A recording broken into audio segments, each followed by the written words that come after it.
노동 현장의 또 다른 고질적인 문제는 사고 이후 조치가 제대로 마련돼 있지 않다는 것입니다.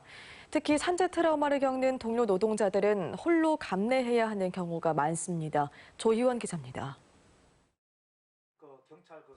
여수시 환경미화원으로 일하고 있는 김승남 씨는 매년 1월이 되면 간헐적인 흉통에 시달립니다. 지난 2013년 2월 7일 함께 일하던 동료 A씨가 앞차기에 끼어 숨지는 사고가 난 이후부터 시작된 증상입니다.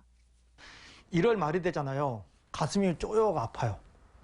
2월 달 되면은 막 답답해서 막 숨 쉬기가 힘들 정도로 막 그래요. 아, 왔구나. 돌아가신 그날에 왔구나. 길이 왔구나. 청소차 내부를 정리하는 마무리 작업을 하던 도중 일어난 끔찍한 사고였습니다. 벌써 8년이나 지났지만 영안실에 누워있던 A씨의 모습은 잊을 수가 없습니다. 눈을 감지를 않고 있어서 눈을 감기려고 이렇게 하는데 안 감겨지더라고요. 근데 결국은 이제 의사 선생님께서 오셔가지고 눈을 마사지해서 감겨주시는데 그 장면이 아직까지도 생생을 해요. 전형적인 PTSD, 외상 후 스트레스 장애 증상이지만 회사에 치료비를 청구할 생각조차 하지 못했습니다. 산재 인정을 받는 과정이 험난하다는 것을 알기 때문입니다. 지난해 근로복지공단에 접수된 전국 산재 신청 건수는 모두 12만 4천여 건으로 이 중 11만 3천여 건이 산재 인정을 받아 90% 이상의 승인율을 보였습니다. 하지만 유형별로는 크게 달랐습니다.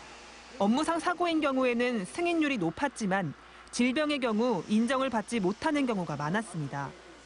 뇌, 심혈관 질환의 경우 37%밖에 승인을 받지 못했고 암이나 근골격계 질환은 60%대, 정신질환의 경우에도 70%대에 머물렀습니다.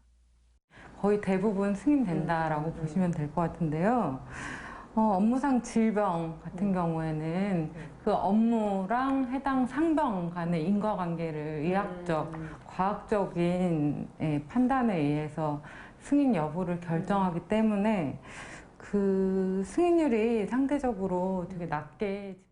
특히 업무상 질병 유형 중에서도 PTSD로 산재 신청을 해 인정을 받은 경우는 전체 산재 승인 건수의 0.03% 정도에 그치고 있습니다.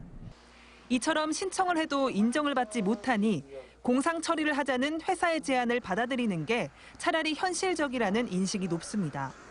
노동자를 보호하기 위한 제도적 장치가 현장에서는 무용지물이 된 겁니다.